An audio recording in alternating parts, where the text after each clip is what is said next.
Hay nombres que parecen surgir del agua, arrastrando siglos de mitos, oro y sangre.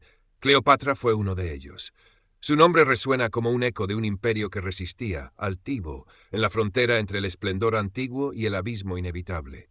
Antes de convertirse en amante de emperadores y dueña de reinos, fue una niña observando el Nilo, aprendiendo a caminar entre serpientes y dioses. Cleopatra nació en Alejandría, la joya helenística de Egipto, ciudad de sabios, navegantes y traidores.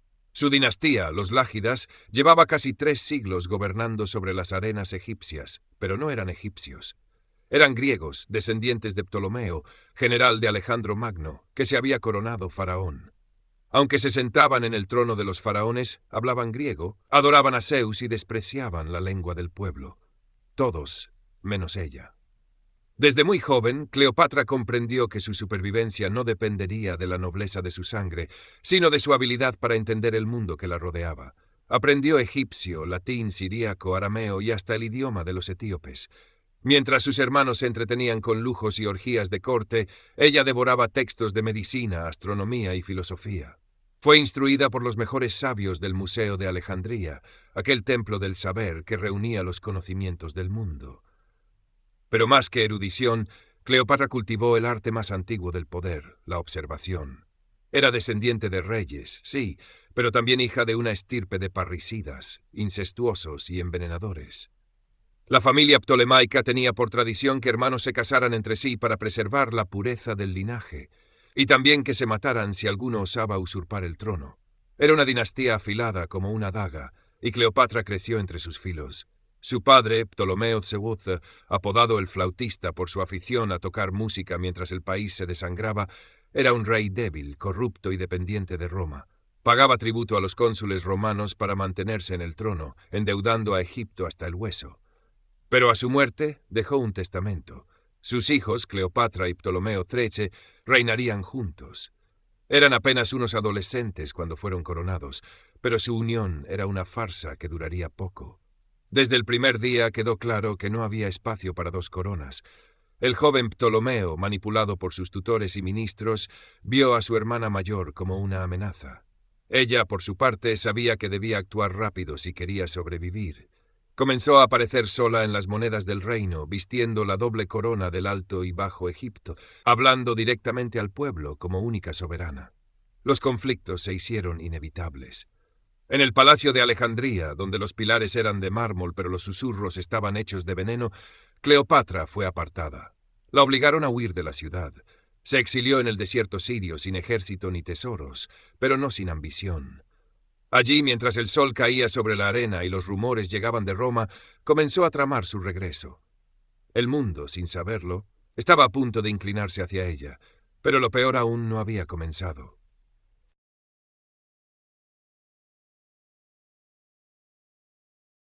Capítulo 2. Hermandad envenenada, traición bajo la corona ptolemaica.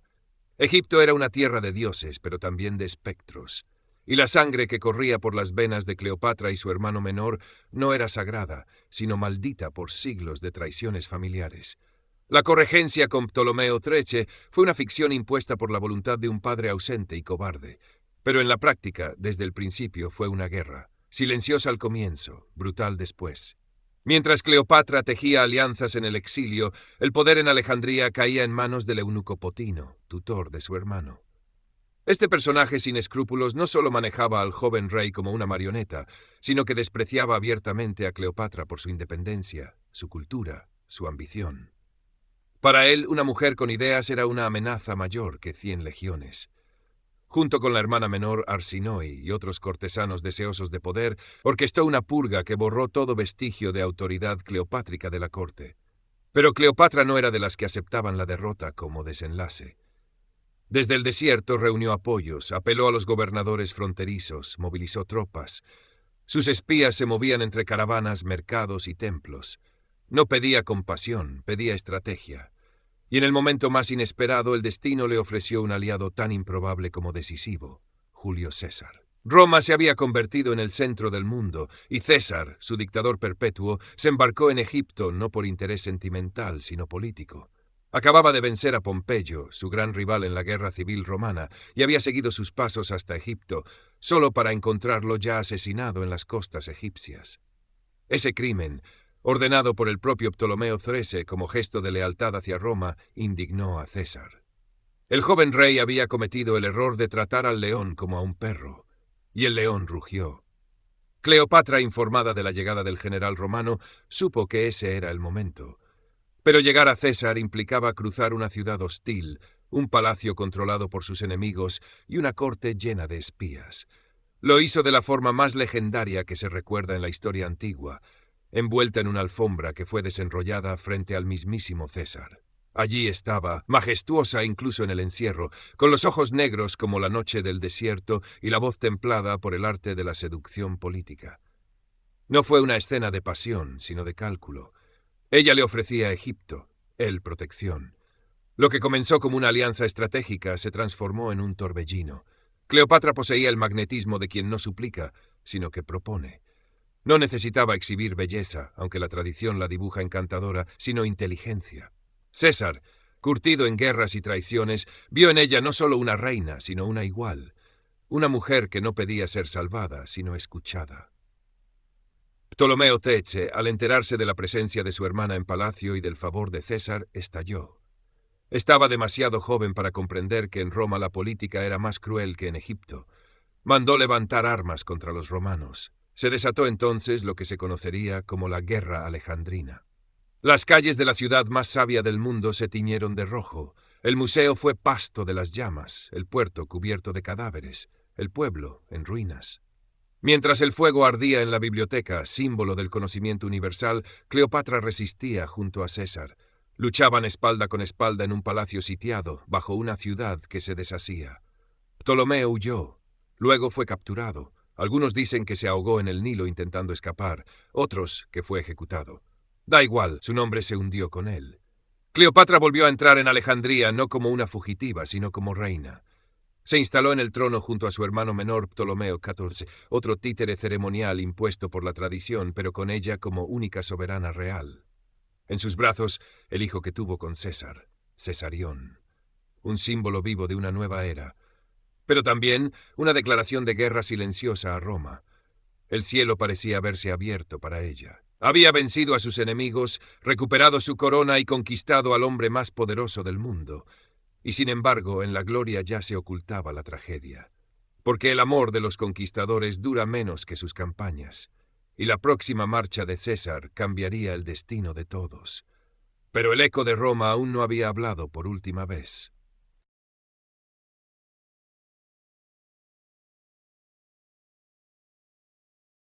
Capítulo 3. El encuentro con César. Seducción, estrategia y fuego. Cleopatra se convirtió en algo más que una reina. Era ahora una pieza clave en el tablero político más peligroso del planeta, Roma. Y lo supo desde el principio. Tras la victoria en Alejandría y la eliminación de sus rivales, comenzó su verdadero reinado. No uno sostenido por el incienso y los templos, sino por la diplomacia, el conocimiento del poder y la gestión despiadada de los equilibrios que separaban la vida del desastre. Su relación con Julio César no fue una simple historia de amor entre un emperador y una reina exótica. Fue una alianza cuidadosamente construida. Cleopatra necesitaba un protector romano para preservar su trono. César necesitaba una soberana leal al sur del Mediterráneo que le garantizara el grano egipcio y un contrapeso a los senadores que aún lo desafiaban. Ambos eran ambiciosos, ambos se sabían mortales y ambos estaban dispuestos a torcer la historia a su favor. Durante los meses que César permaneció en Egipto, el esplendor de la corte alejandrina alcanzó cotas legendarias. Los banquetes eran fastuosos, las procesiones navegaban por el Nilo con barcazas de oro, y la figura de Cleopatra comenzó a consolidarse como símbolo viviente de Isis, la gran diosa madre. No era solo una reina, era una encarnación divina. Un mensaje claro, tanto para su pueblo como para Roma. Pero esa paz dorada era frágil. En el corazón del imperio, en Roma, la influencia de Cleopatra era vista con creciente alarma. Muchos senadores la consideraban una bruja oriental, una amenaza para la pureza de la república. La sola idea de que César pudiera nombrar heredero a un niño nacido de una reina extranjera, Cesarión, despertaba rumores de traición, de monarquía, de decadencia. El Senado romano aún era una jauría y ella lo sabía. Aún así, cuando César la invitó a Roma, Aceptó. Llegó con una delegación impresionante y con su hijo. Se alojó en una villa a las afueras del Tíber, bajo la mirada suspicaz de matronas romanas y generales resentidos. Su presencia en la capital del imperio fue un terremoto político y cultural. Encantaba a unos, aterraba a otros. Caminaba envuelta en lino egipcio, con el porte de una diosa y la sonrisa de quien sabe que todos la observan. No hablaba mucho en público. No lo necesitaba. César, por su parte, estaba decidido a cambiarlo todo. Promovió reformas profundas, centralizó el poder y acumuló títulos. Era amado por el pueblo, pero odiado por la aristocracia. Había derrotado a sus enemigos, pero no sabía vivir sin guerra. Y su visión de un imperio eterno requería algo que aún no se atrevía a declarar, una dinastía. En ese esquema, Cleopatra tenía un papel claro. Pero Roma no perdona a los que sueñan demasiado alto. Los idus de marzo llegaron con el filo de las dagas. En pleno senado, rodeado de los suyos, César fue asesinado a sangre fría. Entre los conspiradores estaban hombres a los que había perdonado, protegido, incluso amado. Uno de ellos, Bruto, fue considerado por muchos como su hijo no reconocido. 23 puñaladas acabaron con el hombre más poderoso del mundo. Su cuerpo cayó al pie de la estatua de Pompeyo, su antiguo rival. Ironía pura. Sangre sobre mármol.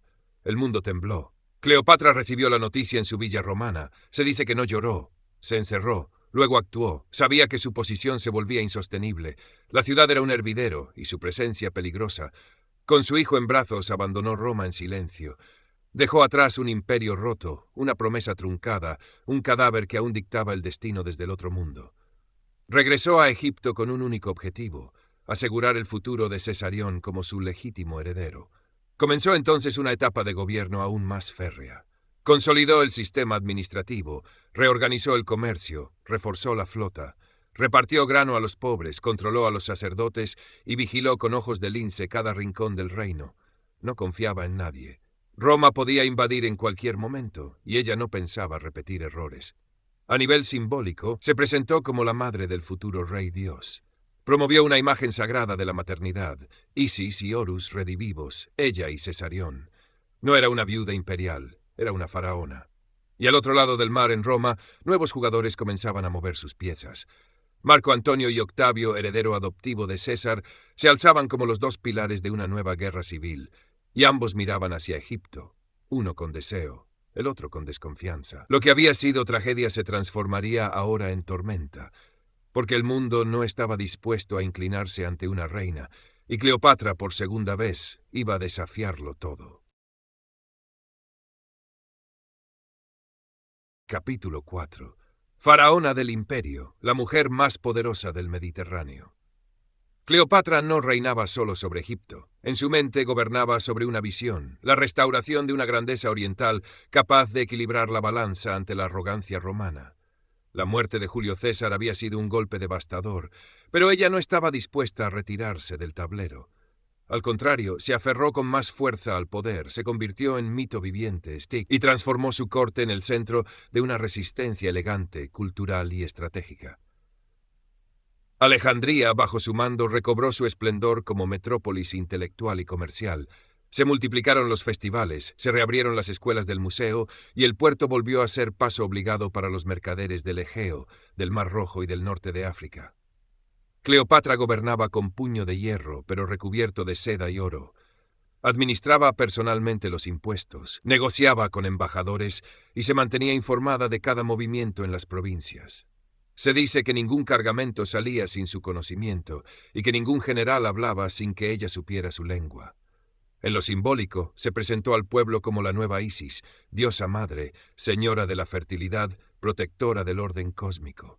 Sus imágenes comenzaron a representarla coronada con cuernos de vaca y el disco solar, rodeada de ofrendas y sacerdotes. No era una mujer que compartiera el poder, era el poder. Pero su desafío no era solo interno. Más allá del mar, Roma ardía nuevamente. Marco Antonio, general y heredero político del legado de César, disputaba el dominio del mundo con Octavio, hijo adoptivo del dictador asesinado. El Senado se resquebrajaba, las provincias se dividían, y Cleopatra, hábil como nadie, vio la oportunidad de acercarse a quien aún no era emperador, pero ya mandaba sobre legiones, Marco Antonio. El encuentro fue digno de un drama eterno. Ella lo convocó en Tarso, en el corazón de Asia Menor. No llegó como suplicante, sino como diosa encarnada. Su barco de popa dorada y velas púrpura avanzó por el río Sidno como si los cielos descendieran a la tierra. La acompañaban esclavas vestidas como ninfas, músicos que tocaban melodías hipnóticas y un séquito que parecía salido de un sueño helenístico. Marco Antonio, veterano de 1000 campañas, quedó desarmado ante ese espectáculo. No solo vio a una reina, vio un mundo que Roma jamás había conquistado. Cleopatra no sedujo con palabras, sedujo con imperio, y lo logró. La alianza fue inmediata. Marco Antonio se convirtió en su nuevo aliado, amante y brazo militar. Durante años alternaron residencias entre Alejandría y otras ciudades orientales. Cleopatra le dio 3 hijos, Alejandro Helios, Cleopatra Selene y Ptolomeo Filadelfo. A cambio, Antonio le entregó territorios, coronas simbólicas y reconocimiento. En un gesto sin precedentes, proclamó a Cesarión, hijo de César, como rey de reyes, por encima de cualquier romano. Fue una provocación directa a Octavio. El equilibrio de poder comenzaba a inclinarse. El Oriente resurgía bajo una monarquía poderosa, culta y refinada. Roma, en cambio, se enfrentaba a la sombra de una nueva amenaza. Una mujer que no obedecía, un general que desafiaba las normas republicanas y unos hijos que crecían con sangre real y pretensiones de imperio. Los discursos en Roma se volvieron incendiarios. Octavio, gran maestro de la propaganda, presentó a Marco Antonio como un traidor corrompido por una hechicera extranjera. Los templos repitieron el mantra: la reina de Egipto estaba embrujando al hijo de Roma. Se hablaba de orgías, de pactos oscuros, de banquetes decadentes en los que se derretían perlas en vino. Todo exagerado, pero todo eficaz. Cleopatra no respondió. Dejó que su imagen creciera con el mito. Mientras tanto, reorganizaba su ejército, reforzaba su flota y tejía alianzas entre los reinos orientales. Era consciente de que el conflicto era inevitable. Y cuando Marco Antonio decidió repudiar oficialmente a su esposa romana, hermana de Octavio, y legitimar a sus hijos con Cleopatra, el tambor de guerra sonó en todos los rincones del imperio. Octavio declaró la guerra, no a Marco Antonio, sino directamente a Cleopatra. El mensaje era claro: no era una guerra entre hombres, sino entre Roma y una reina, entre el orden de Occidente y el renacer del Oriente. Cleopatra no tembló, tomó las armas, subió a su barcaza imperial, preparó a Egipto para la batalla final, no por venganza, no por orgullo, sino por algo más grande, la defensa de una civilización entera. Y así, mientras el mar brillaba al sol y los estandartes ondeaban sobre las galeras, se acercaba el momento decisivo. El mundo antiguo estaba a punto de presenciar su último gran acto. Capítulo 5. Marco Antonio. Amor, ambición y guerra en Oriente. La unión entre Cleopatra y Marco Antonio no fue solo un romance monumental, sino una alianza político-militar que sacudió los cimientos de Roma. Juntos construyeron un eje de poder que desafiaba a la República moribunda y a su heredero más peligroso, Octavio. Lo suyo no era únicamente amor, sino una cruzada compartida. Una lucha por un nuevo orden en el que Roma dejara de imponer su voluntad sobre los pueblos del este. En ese proyecto, Cleopatra no era consorte, era arquitecta. Alejandría se transformó en el epicentro de esa visión. Allí, entre palacios resplandecientes, columnas de mármol y jardines flotantes, Antonio se convirtió en un príncipe oriental. Adoptó costumbres egipcias, se dejaba ver vestido con túnicas de lino teñido, participaba en ritos sagrados y aparecía junto a Cleopatra como Osiris e Isis reencarnados. Era una imagen que fascinaba al mundo helenístico y escandalizaba a Roma. Las fiestas eran legendarias. La corte vivía bajo el signo del exceso, vino servido en copas de jade, mesas cubiertas de manjares traídos desde la India, espectáculos de danza, música y poesía que duraban días. Pero bajo la superficie dorada se tejía la estrategia, reorganización territorial, reparto de reinos a los hijos de la pareja, creación de una alternativa imperial basada en Alejandría. Marco Antonio, al proclamar la famosa donación de Alejandría, entregó a Cleopatra vastos territorios: Chipre, Cirenaica, Fenicia, Siria, Judea, incluso partes de Armenia. Cesarión fue declarado oficialmente hijo de César y soberano de Egipto y Chipre. Los hijos menores recibieron también reinos simbólicos. Fue una humillación para Roma. Octavio lo convirtió en escándalo. Mientras en Alejandría se gestaba un nuevo imperio, en Roma se organizaba su destrucción. Octavio no solo atacó con armas, sino con propaganda. Difundió cartas íntimas de Antonio, lo acusó de traicionar los valores romanos, de querer fundar una monarquía oriental con una reina extranjera a la cabeza. Mostró su testamento secreto, real o falsificado, donde Antonio supuestamente pedía ser enterrado en Egipto. La ira se desató. Roma no perdonaría tal traición. La guerra era inevitable. Octavio movilizó sus legiones. Antonio y Cleopatra, conscientes del riesgo, comenzaron a preparar la defensa. En el año decisivo ambos se encontraban en Éfeso, reforzando una gigantesca flota formada por galeras egipcias, sirias y griegas. El Mediterráneo iba a ser el campo de batalla definitivo. El lugar, el Golfo de Ambracia, frente a las costas de Grecia. La historia lo recordaría como la batalla de Accio. Cleopatra, lejos de quedarse en la retaguardia, financió buena parte de la campaña y participó en la estrategia. Tenía bajo su mando una poderosa escuadra naval. Su experiencia como gobernante y su conocimiento del terreno político oriental fueron claves. Pero la situación era delicada. Muchos aliados desertaban. Octavio, con astucia, ofrecía perdón a los reyes clientelares, compraba voluntades y prometía riquezas a cambio de traición. El cerco se estrechaba. Cuando llegó el día, el mar se cubrió de velas. El viento olía a sal, sangre y destino. Las fuerzas de Cleopatra y Antonio sumaban más embarcaciones, pero menos disciplina. El combate fue largo, tenso y plagado de señales inciertas. En medio del enfrentamiento, la flota egipcia rompió formación y se replegó. Cleopatra, a bordo de su barcaza real, abandonó el combate. Las razones siguen siendo debatidas. Una señal convenida con Antonio, una retirada estratégica, pánico o traición. Antonio, al verla partir, lo dejó todo y la siguió. El general de 1000 batallas abandonó su puesto, su ejército, su imperio, por ella. La flota fue desmembrada, los soldados se rindieron. Octavio ganó no solo por armas, sino porque supo tocar donde más dolía, en la duda, en el miedo, en el corazón humano.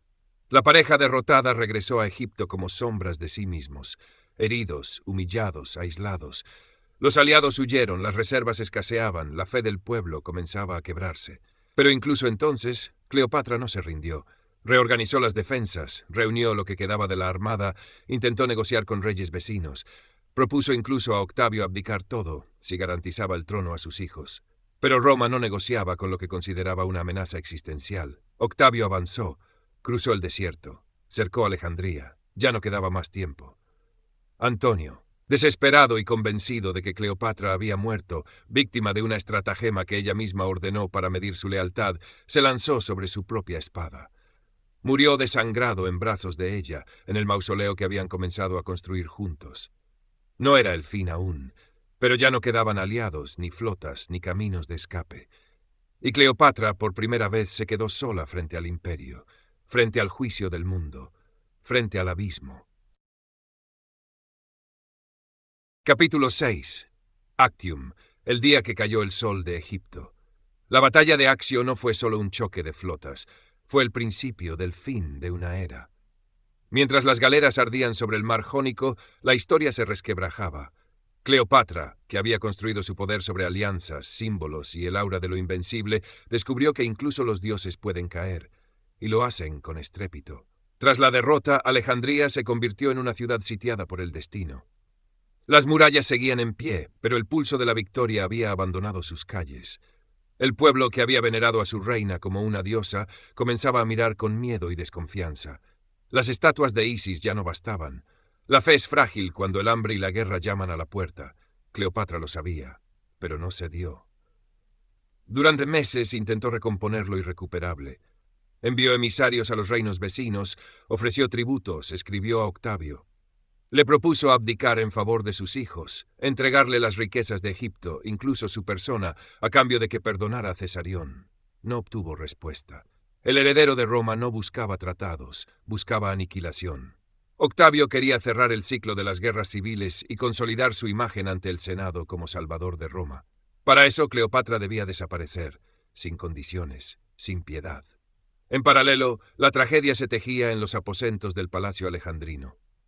Marco Antonio, ya sin ejército y devastado por la pérdida de su dignidad, vagaba como un espectro.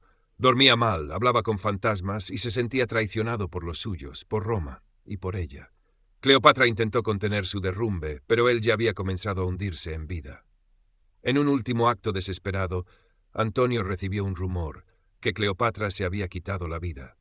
La noticia, falsa y probablemente iniciada por la propia reina, lo destrozó. Sin pensarlo, tomó su espada y se la hundió en el abdomen. No murió de inmediato. Lo llevaron moribundo hasta el mausoleo donde Cleopatra se había encerrado. Allí, en el mármol frío, entre gritos y sangre, expiró en sus brazos. La muerte de Marco Antonio fue más que el fin de un hombre. Fue el fin de una esperanza compartida. Cleopatra, rota pero aún altiva, comprendió que lo único que le quedaba era negociar su final. Mantuvo su encierro en el mausoleo. Mandó vestir sus alas con púrpura y oro y comenzó a preparar su despedida. Octavio entró en Alejandría sin resistencia. La ciudad, fatigada por el asedio, abrió sus puertas. El joven general se presentó ante la reina como un vencedor frío y pragmático. No humilló abiertamente a Cleopatra. La admiraba, o al menos comprendía su valor político. Le ofreció su vida a cambio de su sumisión. Pero Cleopatra sabía que esa oferta era una trampa. Su destino, de aceptar, era ser llevada a Roma como trofeo, expuesta en una procesión encadenada ante el júbilo de un pueblo ignorante. No, ella no sería un espectáculo. La reina ordenó a sus doncellas, Charmión e Iras, que la ayudaran a arreglarse. Se vistió con su túnica ceremonial, se adornó con joyas antiguas y se recostó en su lecho de muerte. A su lado, una pequeña cesta con higos. Dentro, oculto, el veneno de su liberación. Una cobra, símbolo de la realeza egipcia, símbolo de vida. Y ahora también de muerte. La mordedura fue precisa, el veneno rápido. Cuando los soldados de Octavio irrumpieron en el mausoleo, la encontraron ya sin vida, con una expresión serena casi altiva. A su lado yacían también sus fieles doncellas. El gesto era claro. La muerte sí, pero la humillación jamás. Con Cleopatra moría no solo una reina, sino una civilización. El Egipto faraónico que había resistido durante más de 3 milenios se extinguía con ella. Octavio mandó ejecutar a Cesarión. No podía permitir que un hijo de César, y además nacido de Cleopatra, viviera para desafiar su autoridad. El resto de los hijos fueron llevados a Roma. Cleopatra Selene fue criada por la hermana de Octavio. Una ironía final en esta tragedia imperial. Alejandría cayó en el silencio, las barcazas dejaron de navegar, el templo de Isis cerró sus puertas, los papiros ardieron, el Nilo, testigo de la grandeza y de la ruina, siguió su curso. Y Roma, con Octavio como nuevo César, selló la conquista definitiva del mundo antiguo. Pero la historia no terminaría allí, porque la muerte de Cleopatra marcaría también el nacimiento de una leyenda eterna, una que ni el poder, ni la guerra, ni el tiempo han podido enterrar. Capítulo 7. La muerte del Nilo, veneno, serpientes y leyenda eterna. Cleopatra había muerto, pero su presencia se mantuvo flotando sobre las aguas del Nilo, como un eco que no se deja silenciar. Su cuerpo fue preparado según los ritos reales. Octavio permitió que se la enterrara junto a Marco Antonio, en un mausoleo perdido cuyo paradero, aún hoy, permanece envuelto en misterio. Tal vez el propio destino decidió proteger el descanso de la última reina de Egipto. Tal vez porque sabía que ella no pertenecía al mundo de los hombres, sino al de los símbolos. Su muerte no fue solo el fin de una vida, fue el acto final de una civilización milenaria. Con Cleopatra se extinguió la última chispa del mundo faraónico. Egipto dejó de ser un reino para convertirse en una provincia romana, su oro saqueado, sus templos reducidos a curiosidades, su idioma relegado a los susurros de los campesinos del delta. Lo que había sido un faro de cultura, de ciencia, de misticismo, pasó a ser decorado para los banquetes de los nuevos emperadores. Pero ella, la mujer que hablaba 7 lenguas, que comandó ejércitos, que escribió tratados médicos, que debatía con filósofos, no podía desaparecer del todo. Roma, en su intento por borrarla o domesticarla, terminó por inmortalizarla. Poetas y cronistas, escultores y dramaturgos no pudieron evitar rendirse a su figura. Octavio, convertido ya en Augusto, se esforzó en manipular su imagen para que sirviera a su relato de victoria. La presentó como una reina corruptora, como la enemiga del orden romano, como la mujer que casi destruye el imperio. Pero el mito no obedecía, porque Cleopatra no fue ni víctima ni villana. Fue soberana, fue estratega, fue símbolo. Lo entendieron siglos después Shakespeare, Plutarco y tantos otros que vieron en ella una mujer que desafió a los gigantes, que amó a los hombres más poderosos de su tiempo, sin rendirse jamás, que murió por elección propia y no por el filo de la espada enemiga. En el imaginario colectivo, la cobra en su pecho, su lecho de oro, su túnica púrpura y su mirada altiva construyeron una figura que trasciende épocas y culturas. Fue convertida en icono de belleza, de inteligencia, de desafío femenino. Su rostro, que quizá jamás fue representado con precisión, quedó grabado en las monedas, en las leyendas, en los suspiros de los historiadores que aún discuten si fue reina por destino o por voluntad pura. Sus enemigos murieron, pero su sombra permanece. Su nombre sigue pronunciándose con un respeto que roza la fascinación, porque aunque Roma la venció, fue ella quien conquistó la eternidad. El Nilo aún la recuerda. Y en las noches cálidas de Alejandría, cuando el viento se enreda en las columnas rotas del Serapeo, se dice que hay quien oye su voz. Firme, serena, invicta, no como súplica, sino como advertencia. Porque Cleopatra no se rindió jamás, y aunque la historia fue escrita por sus enemigos, su leyenda la escribió ella misma.